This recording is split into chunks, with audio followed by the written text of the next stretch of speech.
Existen dos grandes misterios sin resolver en los 25 años de reinado de Mohamed VI.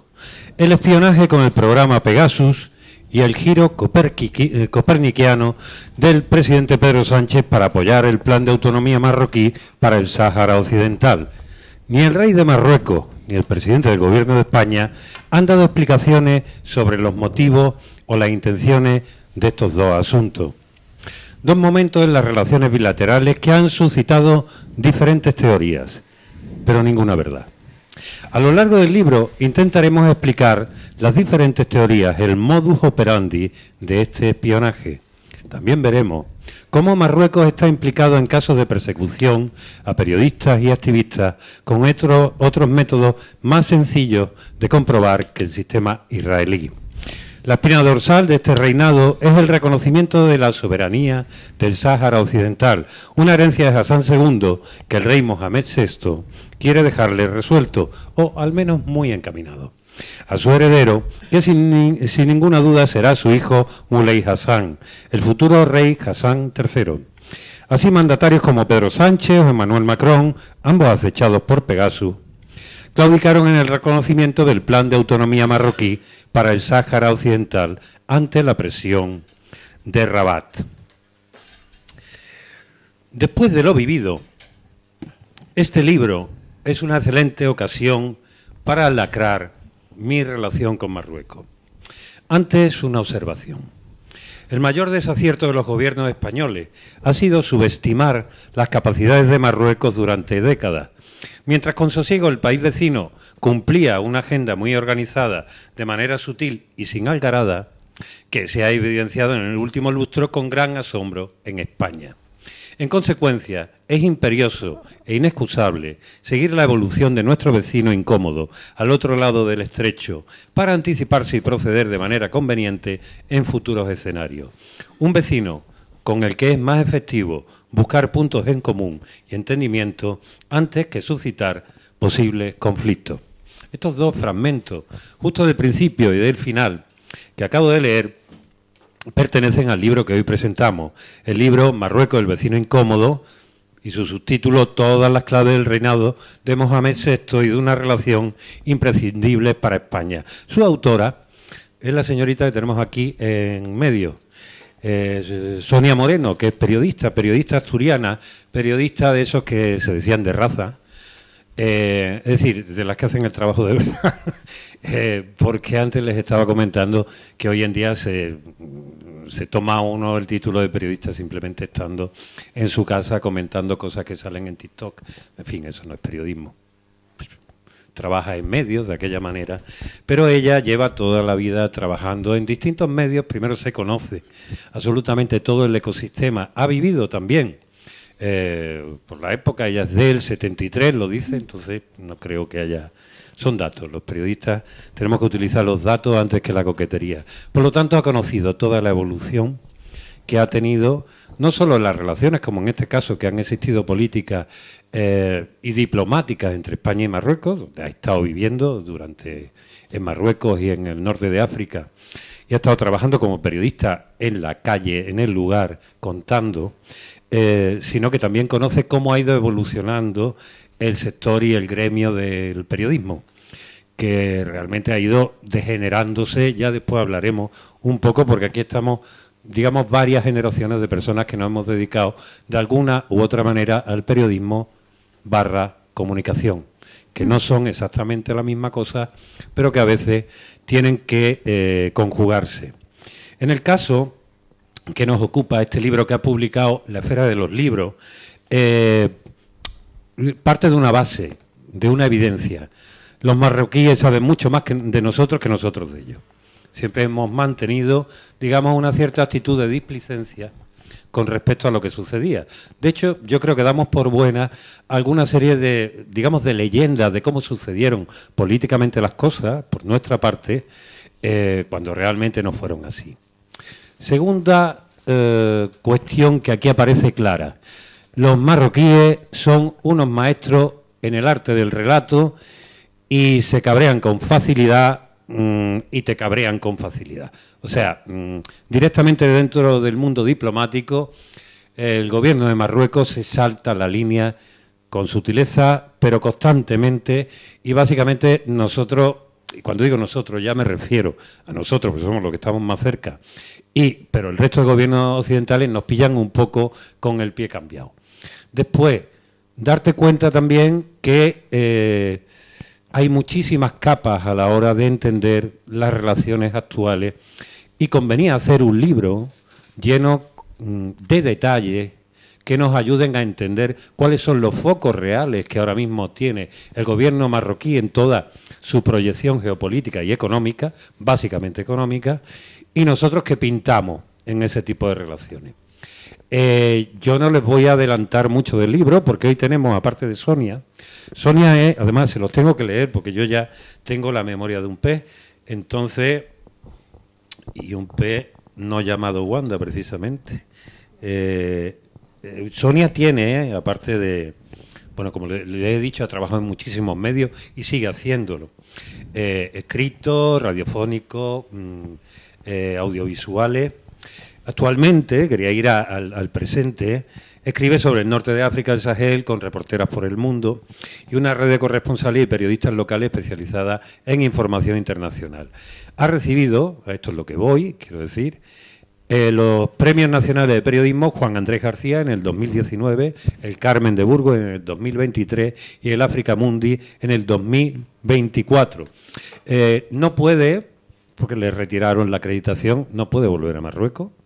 ¿Vale? Ahora ya nos contará por qué, si ella quiere o no quiere, ustedes le preguntan.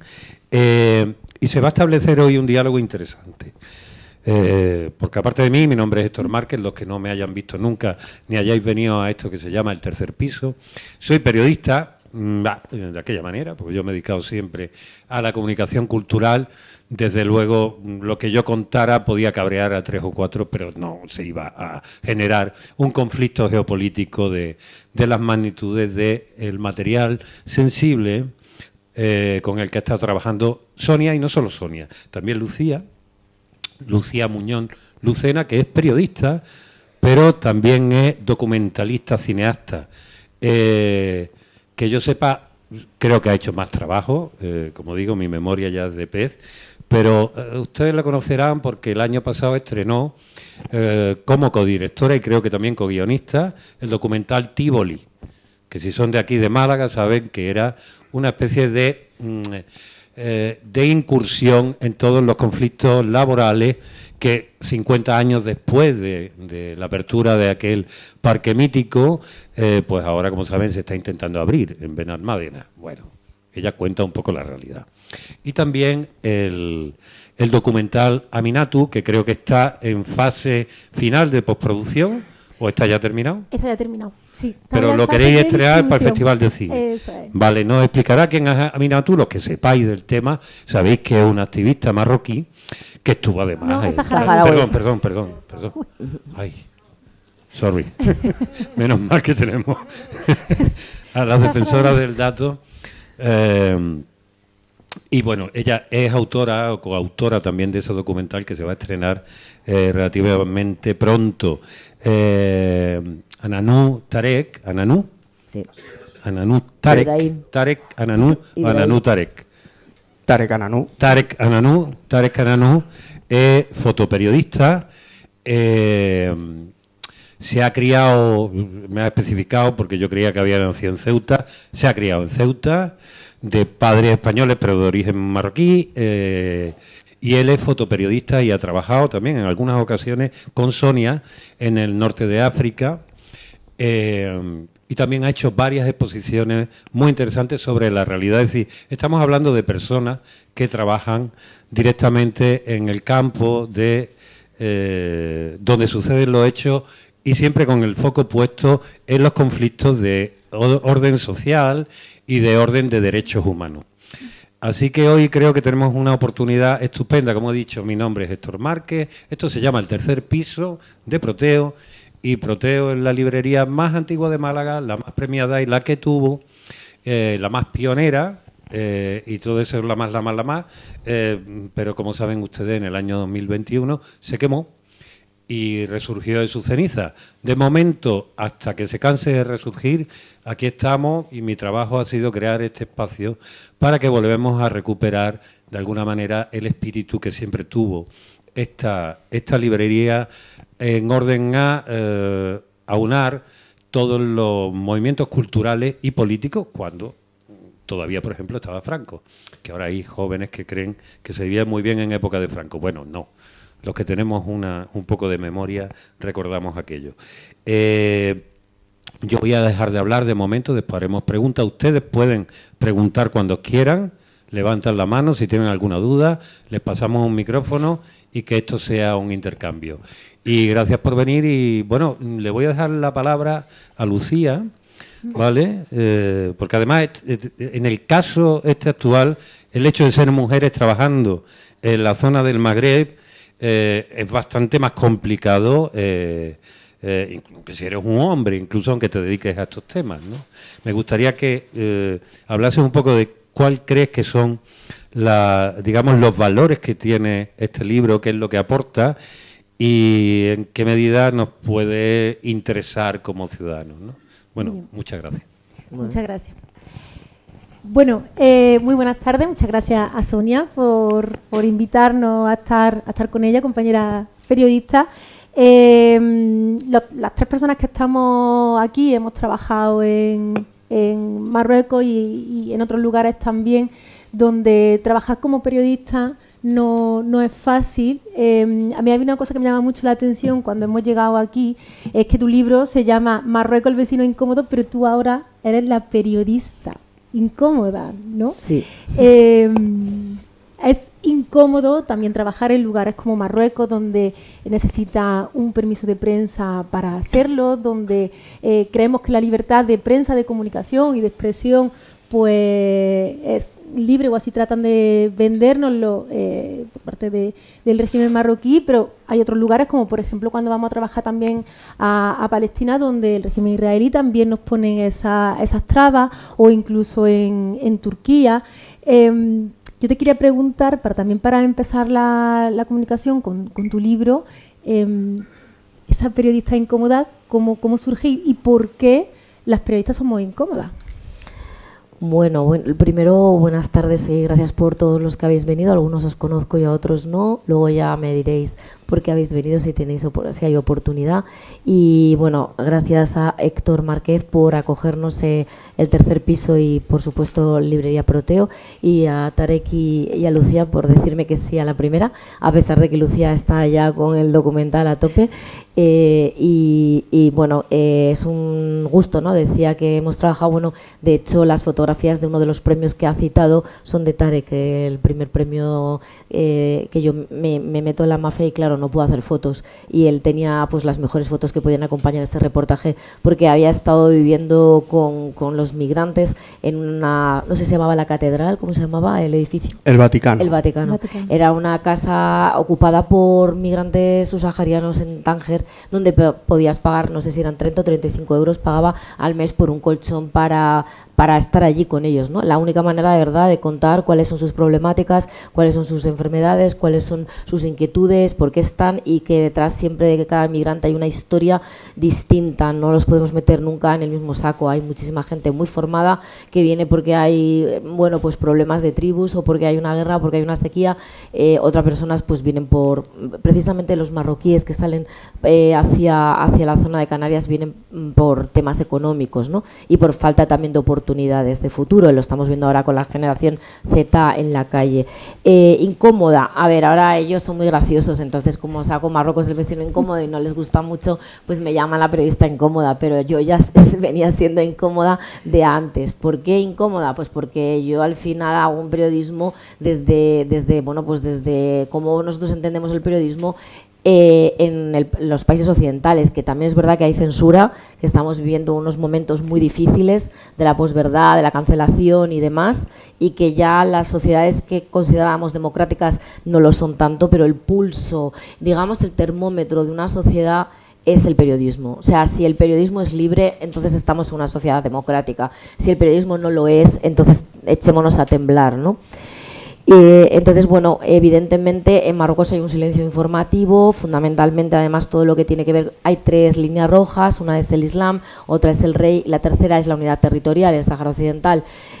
A lo largo, yo entré en el año 2010 a trabajar, llevo informando y trabajando con marroquíes desde el 2004, pero viviendo desde el 2010, y lo que me he encontrado a lo largo de estos años es que se ha levantado la mano bastante con el rey, se ha levantado bastante con el Islam, pero que el Sáhara Occidental todo lo contrario, se ha endurecido, ¿no? Endurecido. El otro día presentaban el FNAC de Asturias con Javier Espinosa, otro compañero periodista, que además fue gracioso porque él había sido, bueno, de hecho, él me hace una de las frases de elogio de atrás, porque son 3 excorresponsales de Marruecos, Javier Valenzuela, Javier Espinosa y Mar Marginedas, pero además son amigos y son gente que ha vivido el proceso no solamente de que me quitaran la acreditación y me trajo a Marruecos, sino también del libro, ¿no?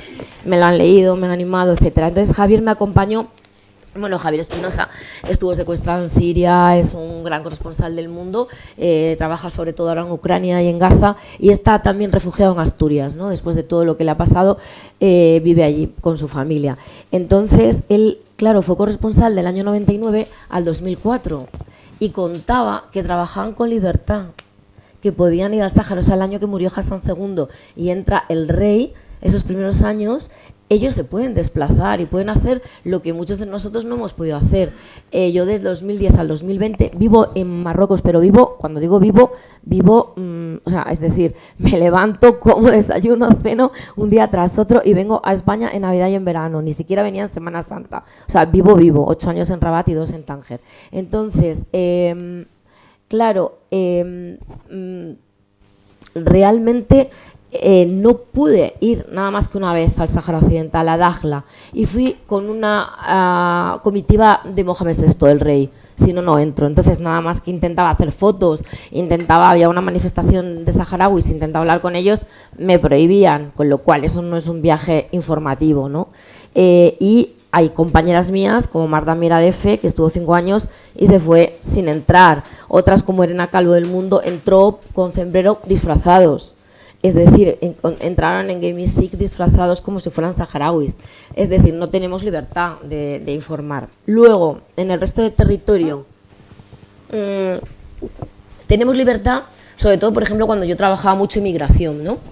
Yo cuando hice mucha migración, y era siempre como, la periodista que mejor hace migración, no sé qué, se sentían como orgullosos, estaban contentos. Pero llegó el Hirak, ¿no? Llegó el RIF, llegaron las manifestaciones y ahí empecé a ser incómoda totalmente ya. Ahí es cuando ya es la primera amenaza de que me van a expulsar, porque da la casualidad de que Tarek, también documentalista marroquí, el Idrisi, es uno de mis mejores amigos y es documentalista y es de Alucemas, y yo me iba mucho a Alucemas con él. Entonces yo conocía a todo el mundo y la gente que estaba saliendo a la calle eran amigos. Entonces me estaban contando desde el 2016 todo lo que estaba pasando. Fui la primera que entrevisté a Nasser Safi, el líder, que está ahora encarcelado, se escondió en 2 ocasiones. La segunda es donde le pillan y le meten en la cárcel. En la primera, en la que se esconde, le entrevisto, pero yo no podía hablar directamente con él, tenía que hablar con un intermediario y iba entrevistándole, ¿no? Esa entrevista me hizo que me llamara a Interior ya, para decirme, ¿te están utilizando los hermanos musulmanes? No, en Marruecos no hay hermanos musulmanes. Entonces, lo que pasa es que lo que estaban utilizando es la prensa nacional, que sí que está callada y que no puede tener la libertad que tenemos nosotros, estaban reproduciendo la entrevista. Porque, entre otras cosas, Nasser Safi hacía declaraciones sobre el rey, entrecomillado. Me querían acusar de que yo decía cosas del rey. No, yo no digo cosas del rey, lo dice Nasser Safi. Está entrecomillado. Y entonces, claro, ¿qué hacían los compañeros marroquíes? Pues poder sacar la información. Entonces, nosotros somos incómodos y estamos muy silenciados, pero es que los marroquíes están en la cárcel. Es decir, Omar Radi, que yo le invité a que escribiera el prólogo porque está en todo el libro y porque es mi amigo, estuvo desde el 2000, en el 2019 le meten Pegasus y en el 2020 le meten en la cárcel y lo indulta el rey el año pasado por la fiesta de los 25 años del reinado de Mohamed VI, el 31 de julio del 2024, llevaba 25 años y le indulta. Efectivamente, si nos volvemos a Hassan II en el 99, no había ningún periodista en la cárcel. Nos vamos al 2024, había 6 periodistas que indultó. Esos periodistas, de hecho, Omar Radi lo que había hecho era informar sobre el RIF, poner en evidencia a jueces, sacar información, y la acusan de espía.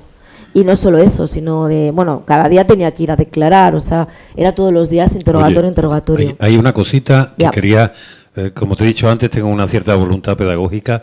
No sé cuán expertos sois vosotros en política marroquí. ¿Todo el mundo sabe lo que es Pegasus?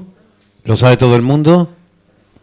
Bueno, para quien no lo sepa, que lo esté viendo por YouTube, explícale, por favor, sí, es qué es un Pegasus. sistema malicioso, software malicioso israelí, que solo lo pueden comprar los estados en principio, vale 1 millón de euros, ahora ya están a casi hasta los 2 millones. Está cambiando mucho, porque ahora ya nos estaba contando el otro día en la presentación en Madrid, Manuel Huerta, que sale en el epílogo que habló sobre Pegasus, es el CEO de la empresa que más trabaja con Pegasus, que es Lazarus Technology. Es una empresa internacional que se dedica a todo el tema de espionaje, trabaja para Interior también, para el CNI, y entonces Manuel lo que nos dice es que ahora ya se puede demostrar incluso que detrás no hay solamente estados, sino que a veces los estados lo que hacen es contratar para que lo compren grupos, ¿no? Grupos prefabricados, como si fueran un estado. Entonces, a veces puede ser que no haya un estado. ¿Cuál es el problema de Pegasus? Que cuando empiezan con el móvil a hacer toda la investigación, la trazabilidad no te permite saber quién está detrás. Por eso, cuando leía Héctor el principio, yo decía que los grandes misterios es Pegasus y el giro de Pedro Sánchez respecto al Sáhara Occidental, porque realmente no sabemos a día de hoy, nadie en España, ni periodistas ni nadie, ni políticos, quién está detrás de Pegasus. Solamente podemos interpretar, pero bueno, ya me estoy yendo a otra parte y no estoy contestando a su pregunta, pero bueno, lo voy a explicar brevemente.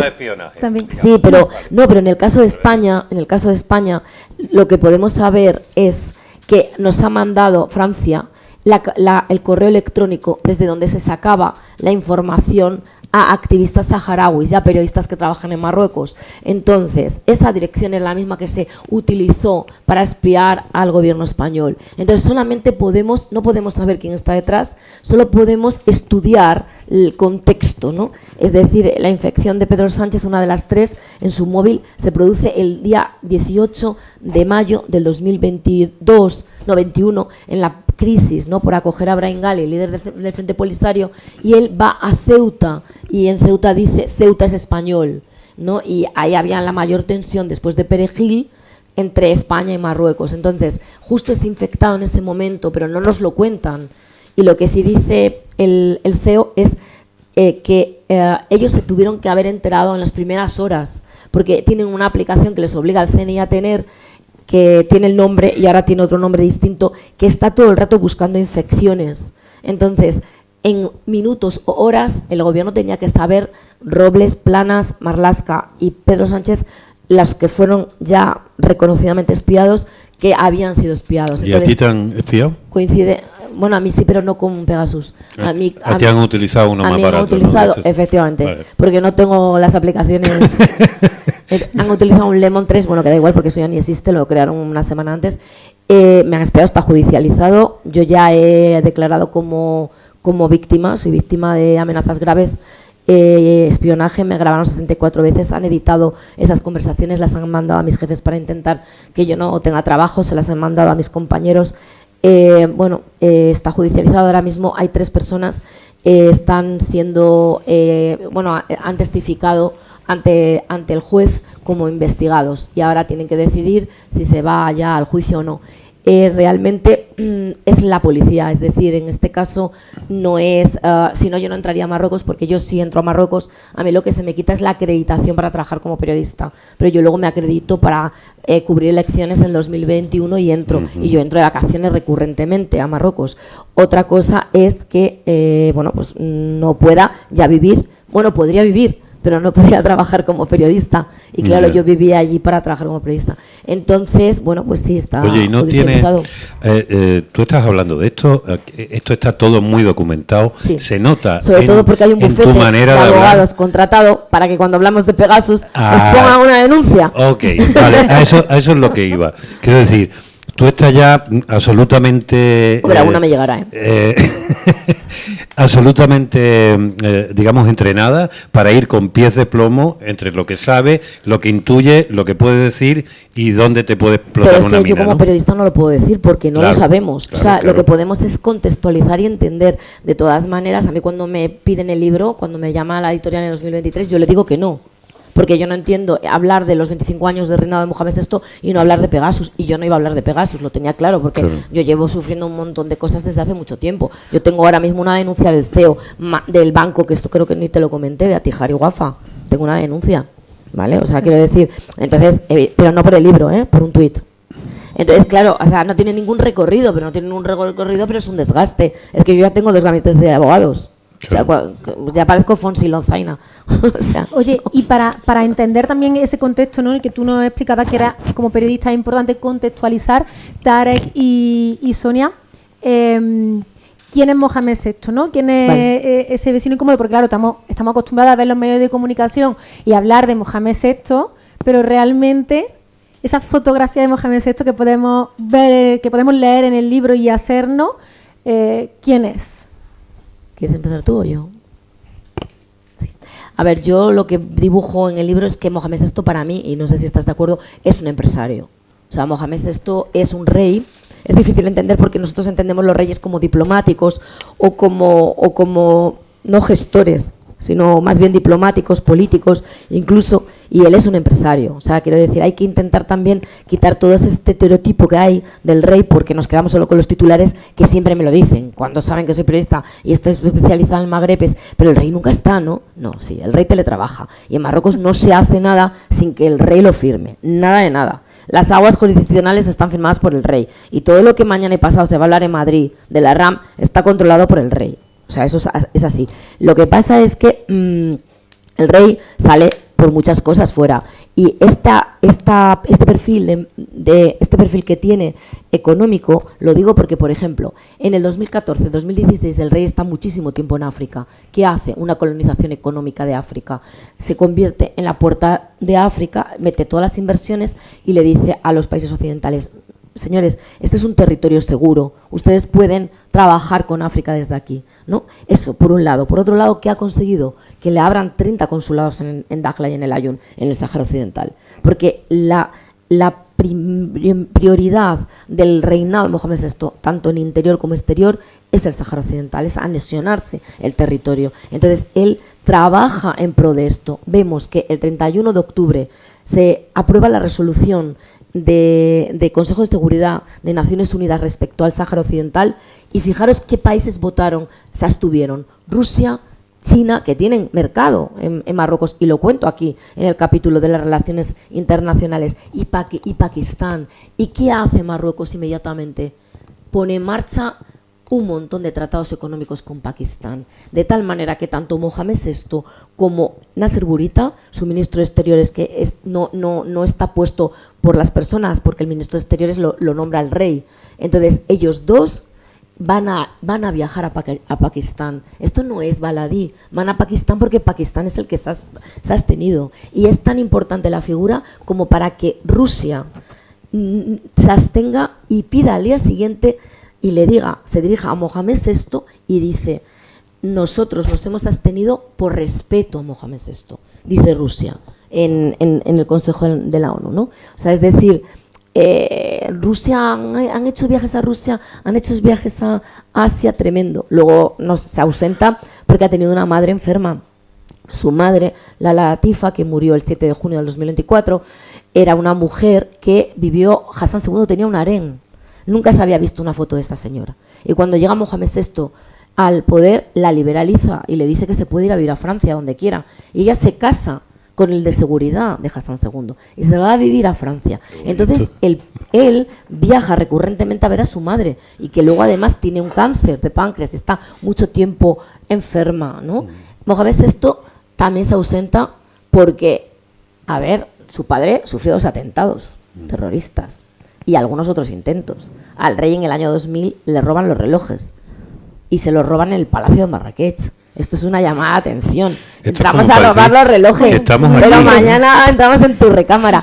Y yo tengo constancia de que el rey muchas veces se va y no dice dónde está, incluso está en Fez. Por y dicen que está de seguridad, sí, claro. Hay mucha paranoia con este tema. Y es verdad que además en Marruecos hay una grieta bastante importante, y hay gente como los que me hicieron a mí lo de el espionaje, que van por libre. O sea, es decir que... Porque tú dejas aquí caer una cosa que es muy interesante. Evidentemente, es un símbolo absoluto. O sea, dentro de Marruecos no hay demasiadas disidencias con respecto a la figura de Mohamed. Ninguna. No hay ninguna, incluso aunque hay unas diferencias sociales y unos sectores enormes que lo están pasando realmente mal. Sin embargo, una cosa que tú también apuntas es que hay una parte de fisura del poder, de estructura, que seguramente tiene que ver con la policía, que tienen más poder del que parece y que ni el mismo Mohamed controla del todo. Que se puede probar poco, pero que tenéis un poco de experiencia por el tipo de relación que mantenéis. Es que hay varios servicios secretos en Marruecos y concretamente los más importantes es el de interior, que es el que lleva todo el tema de terrorismo, y el de exterior, que trabaja con el rey. De interior es el que está haciendo cosas que a mi gusto, bueno, de hecho está acusado en Marruecos de tortura, o sea, en Francia. Ya. Pero nosotros le acabamos de dar una medalla, ¿eh? Oye, me gustaría y ahora hablar con quiero Tarek, lo del rey. Claro. Sí, lo del rey. ¿Qué piensas tú sobre lo que yo conté del rey o cómo tú lo ves, la figura del rey? Bueno, también hay una parte dentro de su figura, ¿no?, que muchas veces obviamos que es el encomendador de los creyentes. O sea, es una figura espiritual, o sea, es un descendiente espiritual, que al fin y al cabo yo creo que es donde llega básicamente el límite en el que realmente toda la población lo quiere, ¿no? Porque estamos hablando de una figura espiritual que bueno, que queramos o no, hay que respetar, ¿no? Porque Marruecos, su legislación pues es islámica, ¿no? Y dentro de ese asunto pues él es el máximo exponente, ¿no? Antes lo hablábamos, que por qué, ¿no? Me preguntaban las compañeras que, claro, había una cuestión que por qué sobre todo el migrante medio marroquí refuerza ese amor al rey, ¿no? Es muy básico, o sea, el desarraigo, por un lado, en el momento que sientes el desarraigo, ¿a dónde vas, no? O sea, a la mezquita, por ejemplo. Es verdad. Ha pasado y lo hemos trabajado, Sonia y yo, con lo del tema de los atentados de Barcelona. ¿Y quién es el máximo exponente dentro de esta cultura norteafricana, ¿no? O dentro de esa sociedad? Pues el encomendador de los creyentes, ¿no? Eso es algo que hay que tener muy en cuenta, porque muchas veces se critica de por qué la sociedad marroquí no se rebela o no esto, y es que hay un componente espiritual muy, muy, muy importante.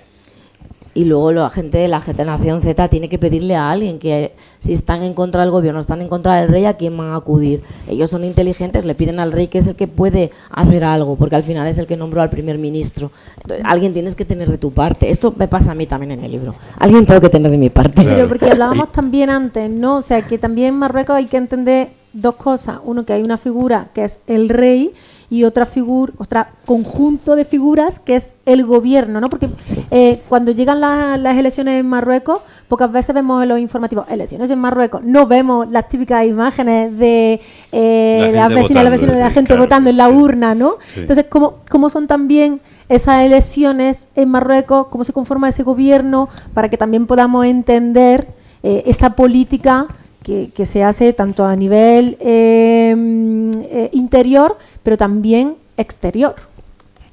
Hombre, aquí hay una cuestión de base y algo que siempre se comenta, ¿no? Y es que si Marruecos lo dejamos el día de mañana a su libre albedrío, esto no lo digo yo. Lo digo yo también. Es lo peor que nos puede pasar. Terminaría siendo un país islamista, seguramente. Y estamos hablando de cosas un poco chungas, ¿no?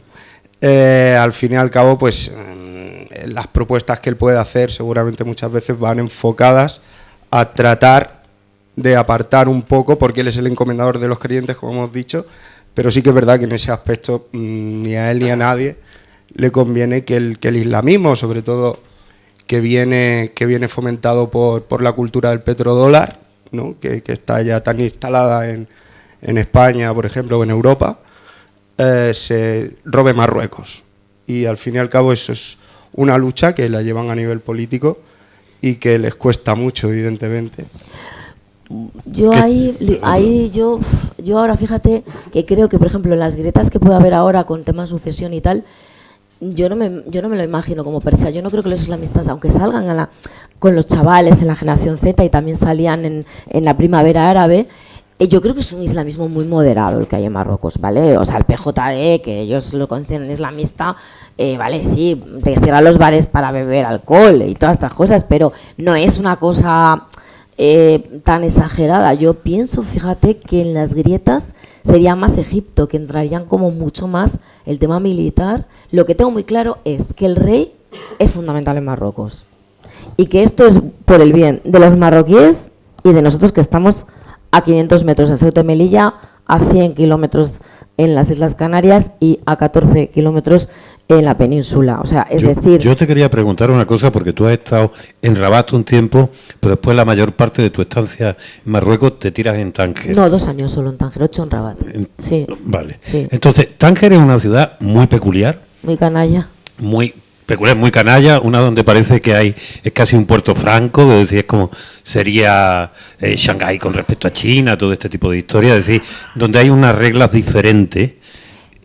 No sé, que tú también estás allí, es decir, ¿en qué medida todas esas, digamos, esas leyes que hemos hablado, el rey, el representante también espiritual del pueblo, el rey también como un grandísimo comerciante que sabe y que entiende quizás mejor que nadie allí cómo está funcionando el tablero general de la economía y está luchando para que su país y él, evidentemente que el tío más rico del país, el quinto de África, ¿no? Sí, o sea que, según Forbes. o sea, obtengan también un beneficio, eso ni se lo plantean, pero realmente Tánger parece que es el sitio, o al menos a mí me da esa sensación, donde se empezaron haciendo las probaturas de hasta dónde podemos occidentalizar, hasta dónde podemos liberalizar, hasta dónde podemos crear varios niveles de... Es que Tánger ¿Tú has vivido internacional, era una ciudad internacional, entonces realmente Tánger siempre yo creo que ha vivido aparte. Claro. De hecho, se ha fomentado una cultura muy importante del trabajo en Marruecos.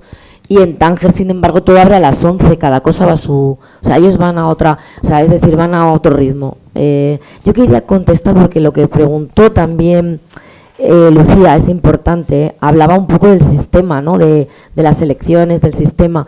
Claro, ¿qué pasa también? O sea, vamos a ver, ¿cómo explico? Hay unas elecciones, ¿no? Cada 5 años. Entonces se vota y el rey, después del cambio constitucional para intentar aplacar la primavera árabe, hace una reforma constitucional. En esa reforma constitucional el rey dice que él ya no va a elegir al presidente del gobierno, al primer ministro, pero sí que lo elige. Lo que pasa es que lo elige entre el más votado de los partidos, porque en Marruecos, como está muy atomizado, hay más de 30 y pico partidos, siempre se gobierna en coalición. Lo que nosotros estamos haciendo solo desde estas últimas 2 legislaturas se hace en Marruecos, de 3, 6 partidos incluso, ¿no? En estos momentos están 3 partidos, pero antes estuvieron 6. Entonces, él tiene que elegir, en este caso, del RNI, que era el más votado, y eligió a Sisa Hanouch, que es el primer ministro que antes era ministro de Agricultura y Pesca, que es el segundo más rico, por cierto, empresario, el dueño de todas las gasolineras en Marruecos. Entonces, por ejemplo, Nabila Mounib, que es como le decían el Podemos marroquí, es una mujer de izquierdas, yo la conozco muy bien, no solo la entrevisté en Marruecos, sino que me he visto con ella en España, he cenado con ella sola, o sea, la conozco muy bien, ella sabe perfectamente todo lo que hay en el libro, y Nabila lo que ha hecho es denunciar esas elecciones que ha habido últimas, porque este señor tiene mucho dinero y iba por los pueblos pagando. Entonces, estas últimas elecciones hemos encontrado, que no me había pasado en las de 2025, o sea, pero las de 2011 no había pasado, pero en estas últimas hemos encontrado que sí que ha habido más denuncias, pero sí que es cierto que desde la Casa Real se intentaba acabar con el partido islamista que estaba en el poder. PJD llevaba 10 años en el poder y la Casa Real es laica. Realmente se creó el PAN, el Partido de Autenticidad y Modernidad, de su amigo del colegio y consejero, Fatel Ahima, para contrarrestar a los islamistas. Y entonces, pues bueno, es la primera vez pero porque no lo sacaban, no había manera. Y luego también se supone que no puede destituir al primer ministro, pero hemos visto que si lo ha hecho con Benkirán, el de PJD, en el 2016, lo destituye y nombra a El Othmani porque es mucho más fácil de manejar desde la Casa Real. Luego vemos que hay algunos ministerios, como es el de Habuch, es el de religión, o el de defensa, o el de exteriores que lo nombra directamente el rey, no son personas por votación. Y luego hay otra cosa, que es lo que nosotros siempre hablamos, y que es el maxeno, la oligarquía o la burguesía.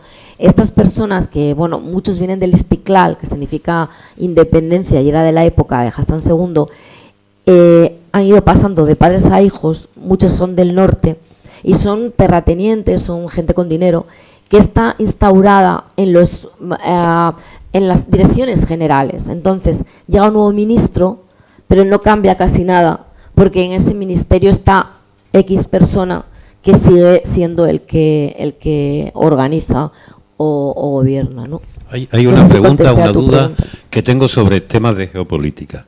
Da la sensación, porque esto está en función de las relaciones España-Marruecos, que hay como una partida de ajedrez donde quedan 2 o 3 fichas, se están enrocando y entonces realmente parece que aquí lo que le interesa de verdad a Marruecos es el Sáhara Occidental y que se lo vayan dejando, jugando a decir que ya prácticamente es suyo, mientras tanto haciendo toda, cuando digamos que desde el punto de vista legal no lo es, y está todavía lejos de serlo, aunque esté en camino. Y después, con respecto a la posición que España tenga ahí, que siempre ha sido contraria hasta la última declaración de Pedro Sánchez, ¿no? Donde dice, bueno, sí, vamos a ver, este plan de Marruecos puede ser interesante, que es más o menos lo que empezó lo con que acaba Zapatero, de empezó después de los atentados, realmente. Claro, sí. Pero ¿en qué medida ellos utilizan, por ejemplo, Ceuta y Melilla, que parece ser que es lo que para la mentalidad general en España son los 2 espacios que hay que defender?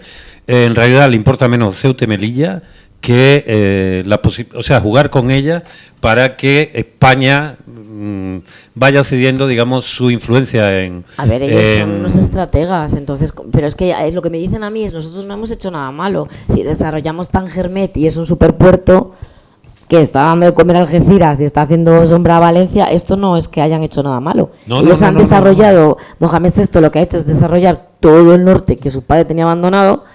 Nosotros hemos seguido subestimando y cuando se han dado cuenta tenían todas las infraestructuras para cerrar las fronteras y 2 territorios de 12 kilómetros y 7 kilómetros cuadrados pues asfixian y tienen que empezar a mirar al gobierno central y a Europa porque no pueden seguir trabajando. Pero lo que también es incongruente es, y aquí por ejemplo hay gente que trabaja en fronteras y lo sabe, que hemos estado denunciando tanto a las mujeres porteadoras, que lo hemos cubierto tanto, que se le echaba la culpa a Marruecos y que él ponga fin a esto, Mohamed VI, en una ley marroquí y cierre el 8 de octubre del 2019 y acabe con el porteo él después de que 2 mujeres mueren.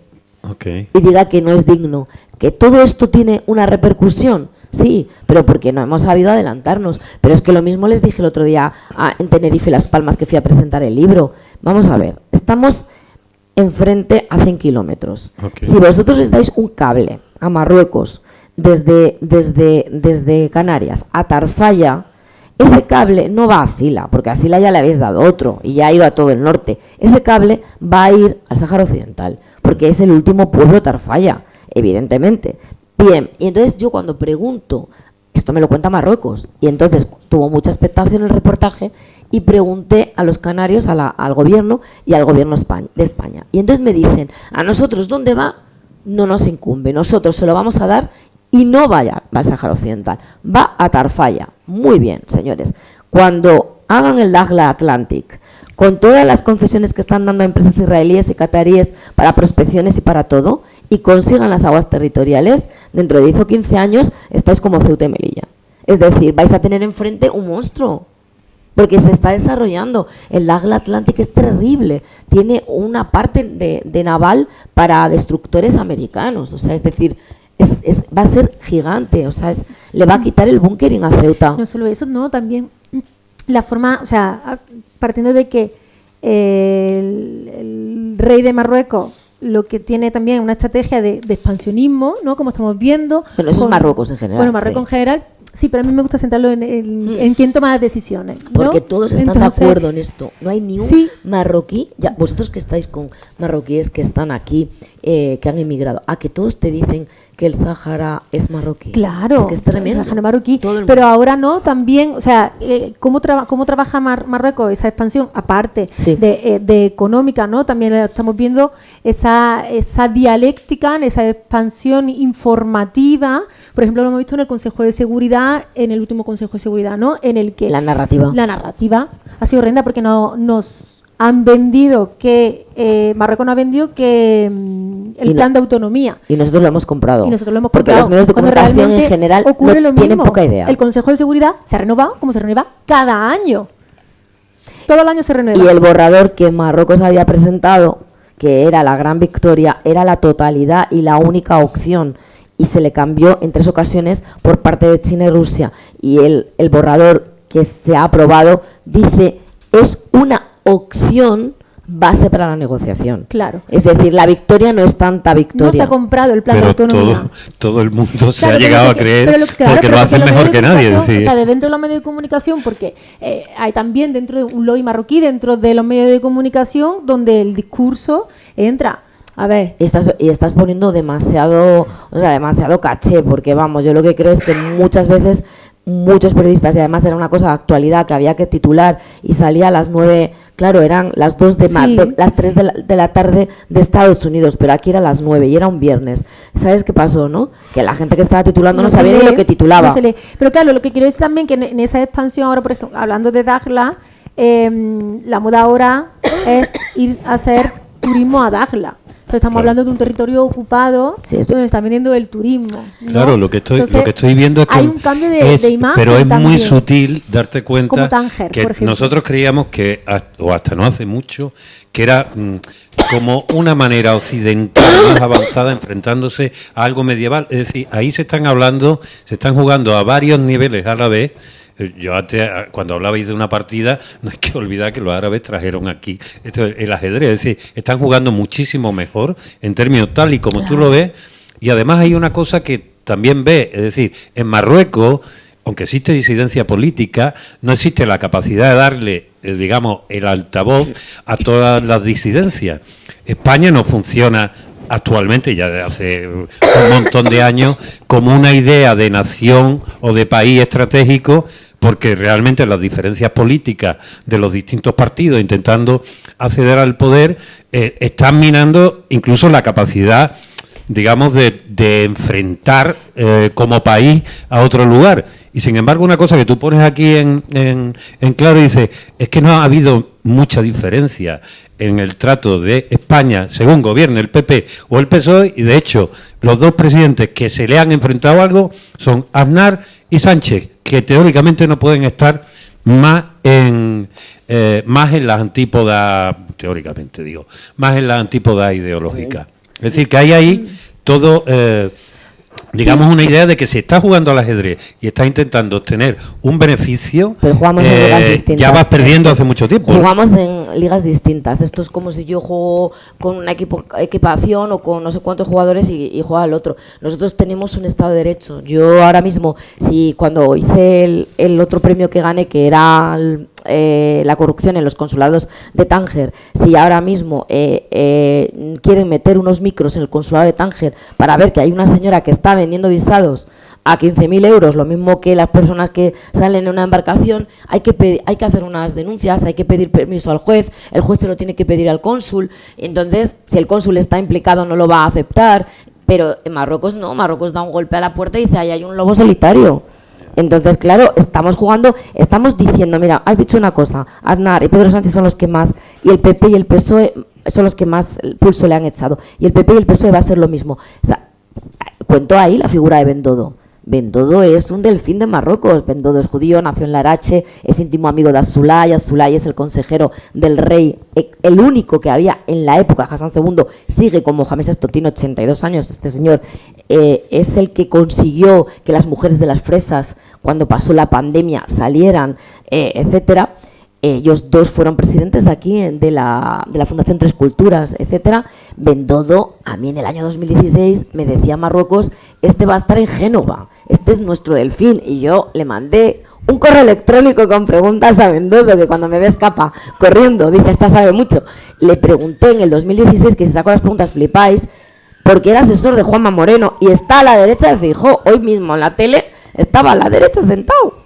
O sea, entonces, cuando entre el PP, si algún día entra, ya tienen a quién va a hacer fuerza y quién va. Podemos, o sea, y son podemos. unos estrategas, tienen unos pulpos. El Marroc Gate. O sea, está todo o sea, Y el tipo de relaciones, por ejemplo, con el mundo israelí. Las concertinas, la externalización de fronteras, que realmente cómo empieza la relación entre entre Sánchez y Marruecos, ¿no? Que además fue algo que vimos muy de cerca, los que vivíamos en Tánger en aquel momento, ¿no? De cómo se vendía que en España se estaban quitando las concertinas, pero que nosotros, por ejemplo, teníamos un amigo subsahariano en Tánger, que le estudiaba ahí en la universidad, y un día lo suben a un furgón y lo bajan al sur del país y le quitan el teléfono y todo, ¿no? Es una relación muy perversa, muy perversa, ¿no? Sobre todo, ya no te hablo a nivel territorial o de otro tipo de cuestiones, sino a nivel humano. Han jodido y siguen jodiendo a mucha gente. Y hasta cierto punto se ha hecho con, pues, para nuestro halago como país progresista, etcétera, etcétera, ¿no? Yo siempre me acordaré de un comentario de un chaval de Guinea Conakry, en Tánger, que me dijo, mira, Tarek, dice, a mí me da igual rajarme de aquí al pie con una concertina, dice que eso se cura. Dice, pero es que estos cabrones me están volviendo loco. Dice, cada vez que llego al punto me llevan para abajo, me quitan todo, me tiran. Este chico se llegó a hacer el muerto con su familia, porque la presión era tal y la forma de trabajar y de desesperar a la gente es tal que sobre todo este gobierno y este presidente tiene muchísima responsabilidad con y hacia ello. Él y el señor Marlaska también. Bueno, y no olvidemos lo que pasó en Melilla el 24 de junio del 2022. Claro. Sí, bueno, es que es lo que tú dices, ¿no? Al final, en este país progresista hemos dejado que el trabajo sucio lo hagan otros, pero, o sea, sea un gobierno progresista el que esté ahora mismo o un partido de derecha, las políticas migratorias que se han hecho en este país siempre son, como dice Patricia Simón, fascistas, ¿no? Exactamente, vienen de la Unión Europea. Nunca se han respetado los derechos humanos en cuestiones migratorias, da igual. Y el Sáhara ha sido siempre la espinita también de los diferentes gobiernos que han ido pasando. ¿Y qué ha pasado cuando se le ha puesto cara a Marruecos? Pues hemos visto presión en la frontera. Bueno, está todo ahí dibujado, lo que dice Tarek, pero es que 3 veces les echaban a Tignit, claro, a 800 y pico kilómetros. Yo fui a Tignit, en Tignit no había ni un periodista, o sea, no tenían relatores de lo que estaba pasando, no había periodistas, no había, que yo llamé a ¿cómo se llama?, Cáritas, a todos, porque no había ni una ONG. Pero porque no se vende, es que también parece que a veces... Tirados en la calle.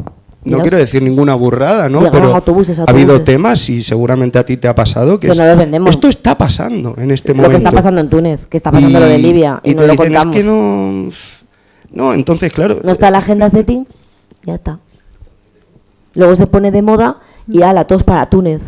Claro, es que depende de quién lo cuente. En Ceuta, ¿no?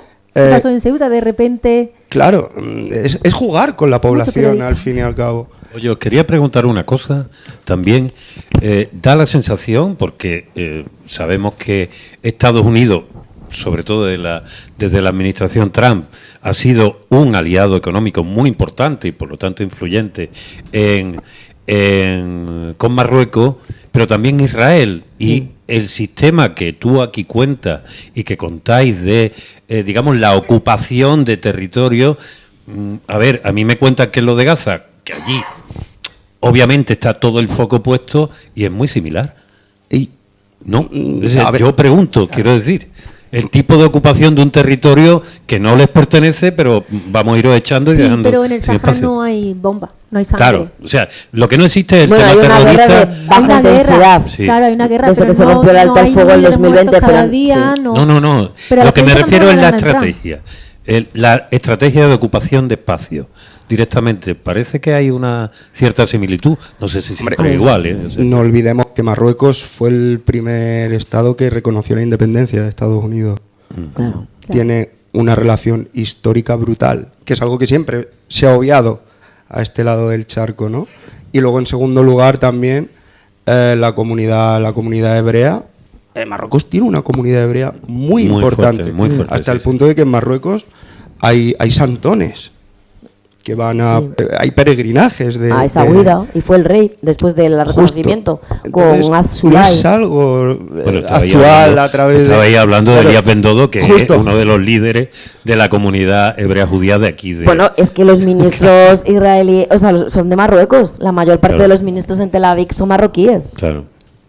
Es donde se han Oye, le dejamos un espacio al público también para que querías haga preguntar más preguntas. cosas, ¿no? ¿No tenéis ninguna duda? Ya. Venga. Sí, bueno, yo si me deja esto en un momento, porque nos hemos puesto aquí a charlar como loco, y sí que me gustaría que Sonia nos hablase un poco del libro, ¿no? que ha venido a hablar de Bueno, su ya libro. veré ya. Bueno, ¿no? el libro, Yo el creo libro, que- el Un libro poco está de su claro y lo libro, tienen que comprar y que ustedes, también- y que que no no- lo diga ella, porque aquí todos tenemos que vivir, ya se ha quedado sin trabajo. ya. Luego lo Tú lo firmo. tienes, tú ¿No? lo tienes. Luego te Y, lo no- firmo. y nos cuenta un poco también eso, en qué momento se convierte Marruecos en el vecino incómodo y por qué.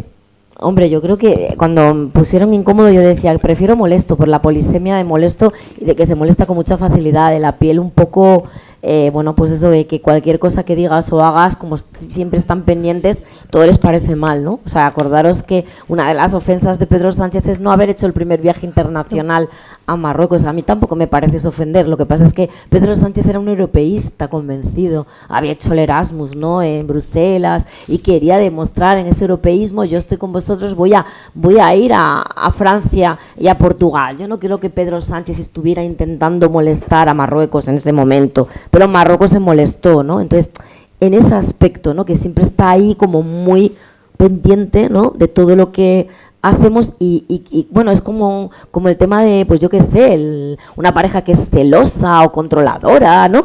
Si lo llevamos lo entiende todo el mundo, ¿no? Es ese que está siempre ahí supervisando y que tiene muy poca cintura para entender que no todo está tan programado como lo tienen ellos. Nosotros somos mucho más... Es un celo brutal. O Sí. sea, alguna vez, pues evidentemente me han metido en una comisaría y el primer comentario es: ¿cómo nos haces esto? Claro, porque eres musulmán o porque te llamas tal. Claro, Te llamas tal. y yo le digo, es mi trabajo, estoy... ¿Me entiendes? Y le explico, pero ¿cómo nos haces esto? ¿Cómo tú puedes hacer esto para los españoles? Y aparte yo no tengo ningún problema en decírselo, digo, sí que yo soy español. Pero ¿cómo nos haces esto, no? Y al final muchas veces terminamos riéndonos porque ellos mismos... Ya, bien. evidentemente no es mi trabajo por un lado y yo amo a Marruecos y evidentemente es mi origen, pero es que yo no estoy haciendo nada, yo estoy haciendo Pues mi yo lo trabajo. mismo digo con el libro y con mis informaciones. A mí cuando me retiraron la acreditación fui a hablar con 6 meses después fui a hablar con el jefe, el que lleva todo esto, y yo le digo, pero me tienes que explicar qué es lo que he hecho, porque es que no he hablado mal del rey. Digo Sáhara Occidental, no digo Sáhara ocupado, ni digo nada. Y bueno, sí que me dijo que me metía con la poli, no sé, pero que... por eso que manda mucho, ¿no?, la poli. Con el líder, ya no quiero ni citarlo. Le ha dado Marlaska una medalla, bueno, ya van 2. A Francia no entra por torturas, ya lo comenté.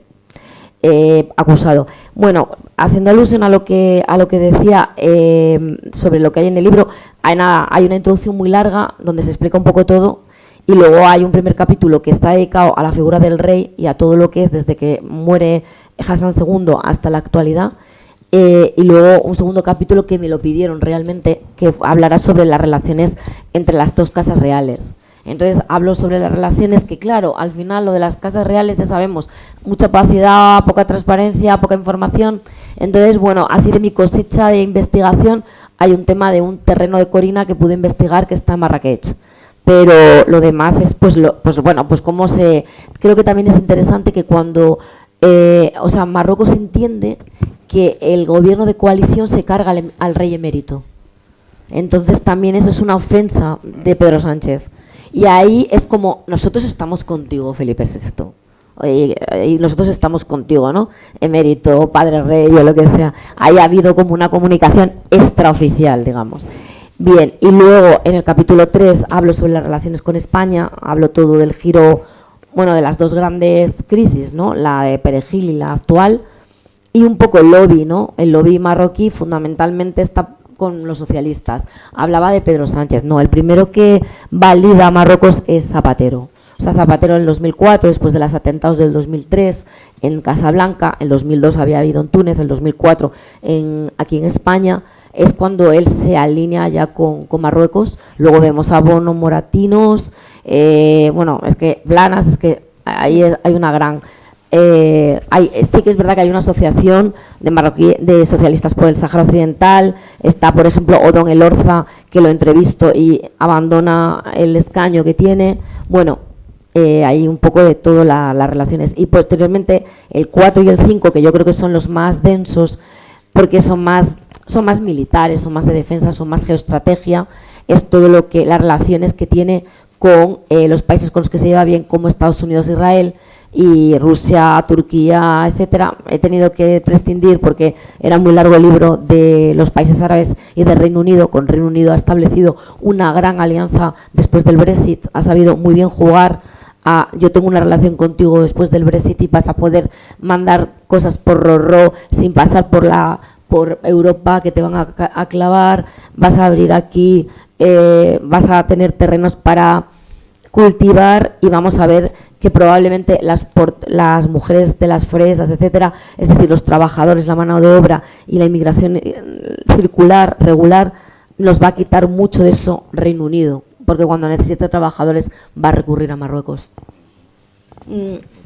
Acabo brevemente. El capítulo 6 es las asignaturas pendientes del reinado de Mohamed VI, que es todo lo que es la defensa de las libertades o el respeto de los derechos humanos y de las libertades individuales. Hay activistas rifeños en la cárcel, activistas saharauis en la cárcel, hubo periodistas, está Betty Lasgar, que ya es amiga, que creó el movimiento alternativo Libertades por Individuales en el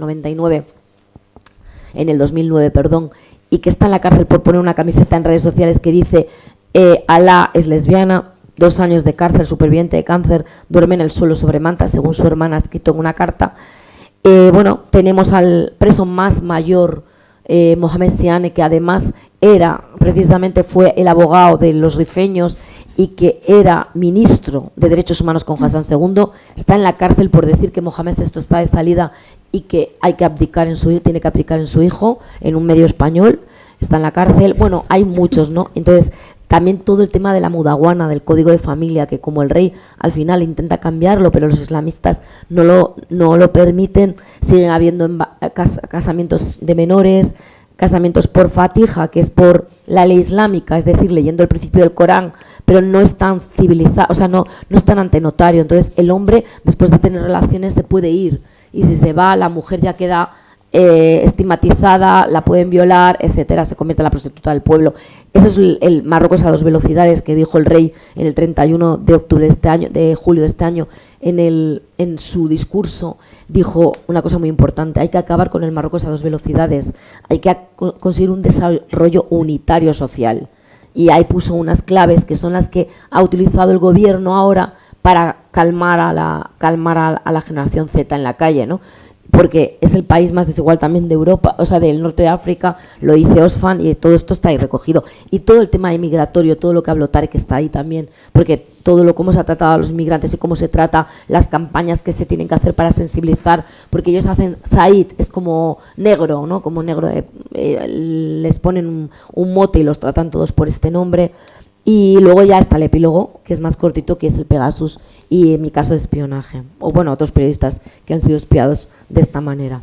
Eso es un poco lo que os vais a encontrar. Bueno, yo soy Antonia, soy de la Asociación de Amigos del Pueblo Saharaui de Málaga y conozco bastante porque he bajado muchas veces. He bajado a Layún y a Dakhla y sé todo lo que están haciendo allí, que están haciendo muchísimos progresos Marruecos a costa del expolio que están haciendo a las tierras, ¿no? Y una cosa que te iba a preguntar, ¿qué hay o si se habla, porque fuera en la prensa no sale nunca nada, de la guerra que existe entre el Polisario y Marruecos, que hay una guerra ahí, que Israel está suministrando drones y suministrando todo tipo de armamento? Sí, bueno, fue el 12 o 13 de noviembre del 2020. Había desde octubre un grupo de activistas saharauis que estaban en la zona tapón, que es cuando acaba el Sáhara Occidental, hay 5 kilómetros con Mauritania, que no es territorio de nadie, y entonces se manifiestan ahí y lo que hacen es que paran a los camiones que van a entrar que van desde Marruecos a Mauritania. Entonces los disuelve el ejército marroquí y entonces el Polisario rompe el alto el fuego que se había hecho cuando acabó la guerra en el 91 y empieza una guerra de baja intensidad que siempre negó Marruecos, pero que luego en algunos casos ha quedado en evidencia, como era en la resolución de Naciones Unidas, porque dice para acordar la paz, ¿no? O sea, es decir, hay una guerra de baja intensidad. Bueno, están muriendo algunos militares, algunas veces nos informan, ganado, etcétera, está librándose en la zona del muro y efectivamente han utilizado drones israelíes, eso lo hemos comprobado, de hecho yo creo que fuimos los primeros en publicarlo en español en el año 2021 y es más o menos lo que sabemos, es que no tenemos visibilidad, tampoco podemos ir allí. Había, el Frente Polisario hacía unos partes de guerra diarios y nos iba contando, informando y bueno, en estas circunstancias estamos. No sé si vosotros si sabéis más, si sabes más o... No, sí que la información también que nos llega es mínima, ¿no? Lo que tú has dicho del muro, que yo creo que es también importante contextualizarlo, ese muro que separa el Sáhara ocupado de las zonas liberadas, que es el segundo muro más grande del mundo después de la muralla china y que está lleno de minas antipersona. Kilómetros no me acuerdo, o sea, no sé el número exacto, pero sí que era. Bueno, pero claro que llega desde... Y está todo lleno de minas antipersona, ¿no? Tú cuando hablabas de Palestina y hacías como una pequeña comparación con el Sáhara Occidental ocupado, hay una cosa que también es común, ¿no? Que al final Marruecos está utilizando material de guerra israelí. O sea, bueno, y España, no nos olvidemos, la fragata de Navantia, que dicen que es una, a mí me dicen que son más de una, hasta 3, no se puede suministrar esto. O sea, la ley dice que tú no puedes suministrar ni siquiera lo que están suministrando en la frontera. Europa da dinero a España para que a través de la FIAP manden armamento o tanques y demás a lo que es la frontera de Ceuta y Melilla para acabar con la migración, que ahí no hay tanques, esos ya no están ahí, están en el Sáhara seguro. Vale, pero dicho esto, no podemos administrar material de guerra. Cuando un país está en guerra con otro, no podemos suministrar y se está haciendo. La FIA es la agencia de cooperación de asuntos exteriores. Que lo que han hecho, han intentado lavarle, bueno, ya que estamos ya lo cuento todo, porque total. A ver, la FIAP tenía 2 letras dobles, la I y la A. La han quitado y han dicho vamos a economizar, han hecho un vídeo el ministerio para ponerlo todo bonito y es porque tiene una mala fama ya el logotipo y todo, porque por causa, por ejemplo, ha hecho unas investigaciones y otros periodistas hemos contado muchas cosas y entonces está defenestrado esta agencia. Y a través de esta agencia de cooperación se financia pues toda esta externalización de fronteras que hemos hablado antes, sí. ¿no? A pegar a los migrantes. José que llegó a admitir hace poco. Y José Bautista de por causa, José pues, Bautista de por causa. Lo último que publicaron no fue que hay 2 cárceles en Mauritania donde se llevan a personas que tratan de por eso ahora Marlaska va a Mauritania, Senegal y a Camerún. Claro, pero lo dijo hasta José, lo intentaron sobornar. Ojo. Claro. Sí. Yo también cuento ahí cuando me ofrecen comiendo tallín que haga noticias guays de Marruecos que voy a ganar mucho dinero. Y hemos visto, os invito a que miréis por favor la prensa y miréis a algunos periodistas y lo que dicen. Porque es que están súper pagados. Y si no están pagados, porque también hay mucho ego, les dan información para que lo saquen antes. Y el mero hecho de ser el primero, también hay gente que... Bueno, tú y yo lo hemos vivido con un compañero. Sí, bueno. Ahora no caigo. ¿No? Algún dato más. Bueno, la inmediatez. Antes de pasar a la batallita de prensa, Hola. Sonia, sí. Vosotros dos también. Quería hacer la siguiente. Primero. Bueno, tengo que contextualizar que Antonio nació en Tetuán y que luego se vino con 18 años, después volvió, fue empresario de Marruecos y fue amigo mío de mi pandilla de Rabat. Y es malagueño y entonces pues ayer cené con él y aquí está. Venga, cuéntame, a ver. Que mira, yo te quería hacer la siguiente reflexión, ¿vale? Porque estamos hablando, digamos, de lo incómodo, ¿no? Digamos, y todo lo que nos molesta, digamos, de la actuación con respecto al territorio del Sáhara. Y antes hablando de Ceuta y Melilla. nosotros somos que el rey de España, para entrar, digamos, a reinar, regala el Sáhara. Sí. Un mes antes estaba allí Totalmente, diciendo que iba lo dice Diego a referirlo, Carcedo. ¿no? Diego Carcedo, que era el Y corresponsal de Televisión Española, me lo cuenta. Y además tú y yo hemos tenido conversaciones que esto que a el emérito no lo ha hecho Podemos, lo echó la Merkel, porque había vendido la montaña ¿Qué le va a echar Podemos? submarina. O sea, ¿vale? Podemos no le han dejado hacer nada. No, en absoluto, ni Pero, el gobierno de pero coalición. sobre él recae todo. Sí, y además que es palmario, digamos, el hecho, digamos, de qué es lo que vende el emérito, que vende Sáhara, de nuevo, ¿vale? Sí, digamos, sí. entra por el Sáhara y sale por el Sáhara. Sí. Y luego, digamos, y en ese mismo sentido, Qué digamos, bonito. esa crítica, digamos, autocrítica en cuanto no hemos hecho nada en los últimos 40 años, 50 años hacia Nada. allá. Pero es que ni Ceuta ni Melilla. Subestimar totalmente a todas las Marruecos. porteadoras. Sí. ¿Quién han sido los principales beneficiarios de ese comercio exterior-interior, digamos, interior? Si no han sido los empresarios ceutíes, bueno, y europeos, digamos, que han utilizado las plataformas de Ceuta y Melilla. Y estoy una crítica, yo soy tetuaní, ¿vale? Pero y siempre le hemos hablado de Ceuta y Melilla, siempre han mirado hacia Europa cuando tenían todo un continente detrás para organizar todo. Y en los últimos 20 años, Marruecos ha perdido un cambio absoluto, pero en conocimiento, en técnica, en personas formadas, en infraestructuras. Él en lo todo. sabe, porque además entonces, él no es una fue cuestión el que llevó la energía renovable allí, toda eólica y todo. Pero son, sí, es verdad. pero son cosas, digamos, que no hemos hecho nada. Entonces, digamos, la gente está haciendo allí, el ejemplo que has puesto tú antes, digamos, del puerto de Tangermet, que Tangermet tiene un problema, ¿vale? Digamos, de desarrollo. Me caso, tenemos que contar. Pero entonces yo me quería preguntar, ¿es que no habéis visto nunca, tú que llevas tantos años allí, que tantas conversaciones hemos tenido con diplomáticos, ¿tú has visto alguna vez que aquí haya algún think tank, como coño se llame, que haga digamos o algún tipo de planteamiento serio, bueno, más allá, digamos, del lobbying del moratino? No, y además entramos, a ver, las preguntas son muy básicas cuando me encuentro. Me preguntan todo el rato cómo debe ser mujer en Marruecos. Yo digo, yo me vestido igual, hago lo mismo, o sea, bueno, en fin, ser mujer es difícil en cualquier lugar, ¿vale? Y luego otra cosa es también lo del rey, que nunca está. O sea, siempre nos quedamos en eso. Claro que no hay think tank. Pero te voy a decir una cosa. Mira, hay esperanza en algunas cosas.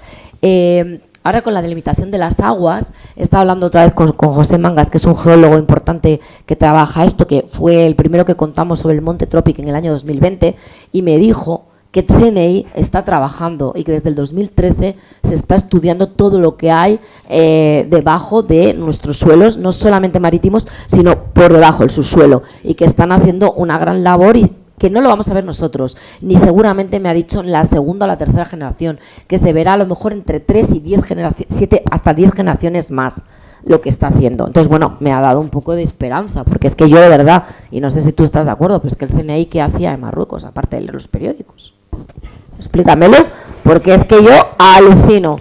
Me llega un día un informe del CNI y digo, pero si esto es todo lo que contamos en los periódicos, ¿qué informe es este? ¿Sabes? O sea, no sé. Hola.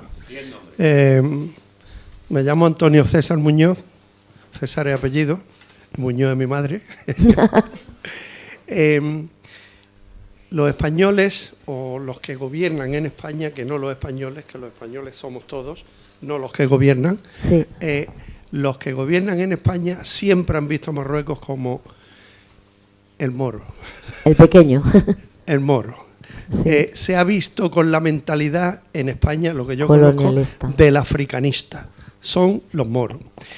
Cuando lo del Sáhara, yo estaba haciendo la mili y deserté del ejército español. Estaba en San Fernando, Cádiz, y salieron los tanques con la infantería marina, colegas míos, y dije, yo no voy a matar ni a Dios.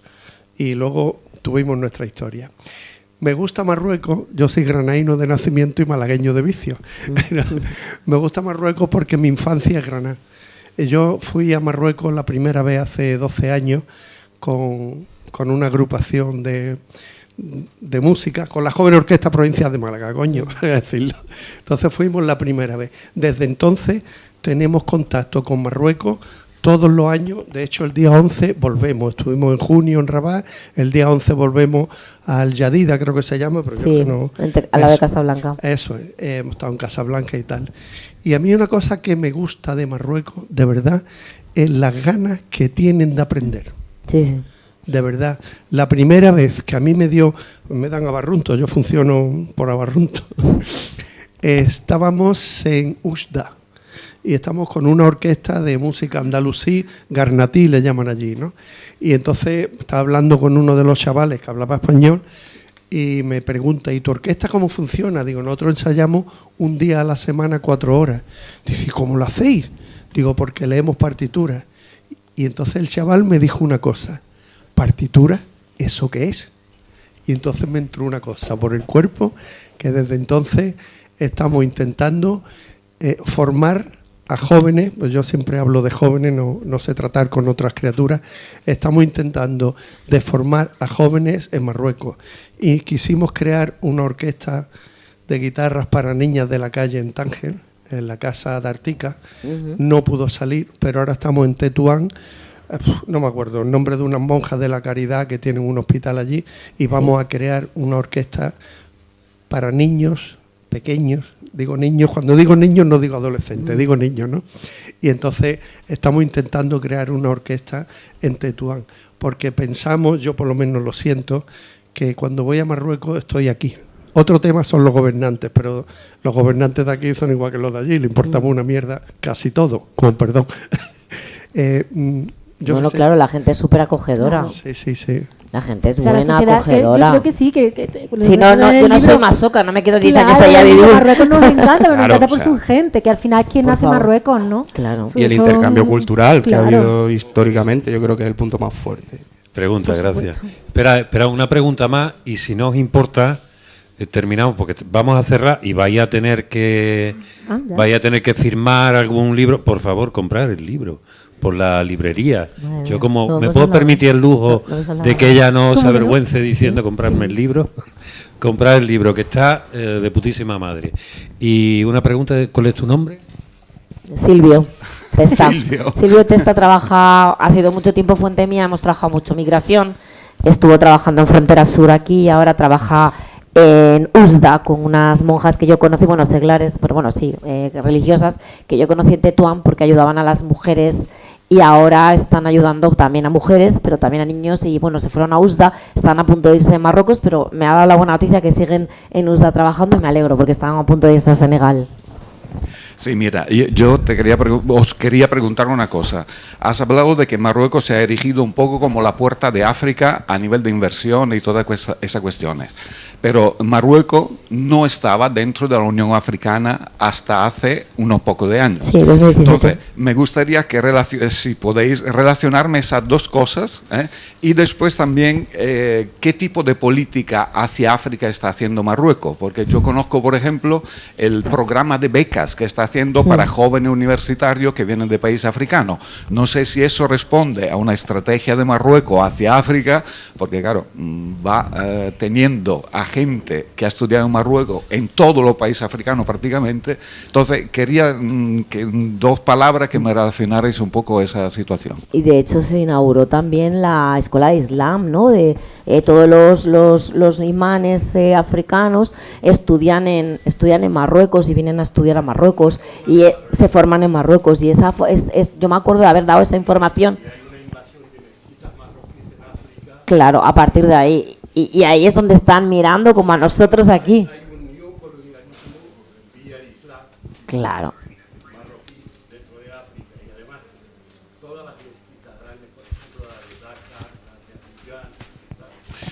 Perdona, que nadie te está escuchando y como se está Pues grabando, hay que escucharlo lo que estaba porque es un contando- fotoperiodista del mundo que conoce Ceuta y Marruecos como la palma de la mano.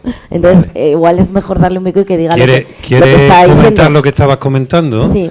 Venga, por favor, levántate si no te importa. ¿Ya? Si te ven.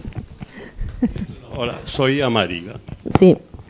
Pues ahora mismo hay una especie de una invasión de mezquitas o del Islam marroquí, porque Marruecos está vendiendo cara a Europa y a Estados Unidos que el Islam moderado Es el único que el lo puede llevar malaquita hacia de- África, y entonces pues está realmente muy apoyado por este aspecto, incluso económicamente, y todas las grandes mezquitas ahora mismo que se están haciendo en África, que la última creo que en Abidjan son de 37.000 personas, casi un campo de fútbol. Entonces, pues esta es el nombre es Mohamed VI. Entonces, para ver la exportación del nombre. Y otra cosa que te quería corregir, que la mujer de la madre de Mohamed VI, la mujer de Hassan II, sí, la Latifa. La Latifa, pues hay una foto que existe que la hice yo. Ah, vale. Pero porque salió en España, digo yo. Salió en todo el mundo, menos en Marruecos. Además, la única que hay. La única, te cuento la anécdota. Una en blanco y negro, ¿eh? Te cuento en la boda de la hija. En Marrakech. Y te cuento la anécdota. Todo el mundo la publicó porque se vendió como exclusiva en cada país para un solo medio. Yo estaba en una agencia en aquel entonces y todo el mundo la publicó en la misma semana, incluso Hola en España y el resto de las revistas por todo el mundo, menos en Inglaterra, en Reino Unido. En el Reino Unido la publicaron a la semana. Y entonces lo que hicieron en el Reino Unido es convocar a 5 mujeres de ex embajadores de Gran Bretaña en Marruecos y certificaron delante de notario de que efectivamente es ella. Claro, porque los embajadores que nadie sabía cómo es la cara. Ajá. Pues mira, pues, qué bien, lo voy a incluir en mi repertorio. Iba a decir que solo hay una foto. Y yo, Silvio, yo no sé si te contesté, pero lo que está diciendo es no solamente económico, sino también de lo que digo, de las mezquitas. Van muchísimos, vemos a muchos subsaharianos que están estudiando en esta escuela que creó y fue hace poco. No me acuerdo qué otra, eran 2, no preguntas. Vale. Sí, o sea, Hassan II sale de la Unión Africana y Marruecos decide entrar en la Unión Africana con un único objetivo, lo cuento en el libro, es echar a la RAS, a la República Árabe Saharaui Democrática, es decir, echar al Polisario de ahí.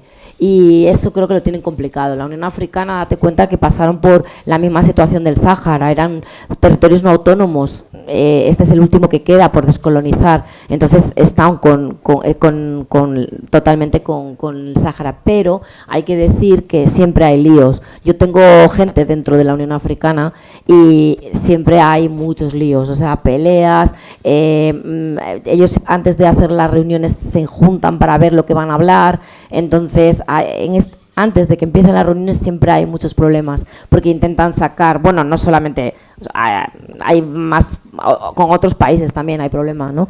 Pero ahí Egipto y Turquía tienen mano, pero en principio con la Unión Africana entran para intentar echar, pero no lo han conseguido. Bueno, hay muchísimos más temas. Se me ocurre los mundiales de fútbol, la relación, el fútbol que está ahí, el cannabis, todo ese tipo de historias. Sí, María Ángel, sí. Vamos a terminar. Pero ya no tenemos más tiempo. Esta señorita va a tener que firmar ahora una serie de libros y yo simplemente quiero primero recordaros que la semana que viene, porque aquí somos bastante afectos a la cultura marroquí, tenemos la presentación de otro libro de Miguel Ángel Moreta Lara. En este caso va a tratar sobre literatura y cultura marroquí. Él nació también allí no sé si en Tetuán o por el Aaiún, o sea que también es uno de los españoles del protectorado y absolutamente maurófilos, ¿no? ¿Se dice esa palabra? Maurófilos, vale. En cualquiera de los casos, agradeceros a vosotros la presencia, la escucha, agradeceros Tarek y Lucía que vengáis y hayáis creado por primera vez un foro periodista de verdad. Pequeñito. A vosotras. Pequeñito y con poco tiempo, pero... Y a Sonia, yo cuando los invité me dijo, ¿pero tú cuánta gente vas a traer? Digo, no sé, sí, no, pero la gente que conozco en Málaga, con la que trabajo, tengo algo en común. Podría haber traído amigos, pero bueno, no era todo. O sea, bueno, has traído y has venido y nos siento alegramos. Que lo he hecho diferente. Lo has hecho de putísima madre, Sonia. Mucho, ¿no? Felicidades por el libro. Gracias. Y lo único que os pido es que les deis un fortísimo aplauso a Sonia, a Lucía y a Tarek. Muchísimas gracias.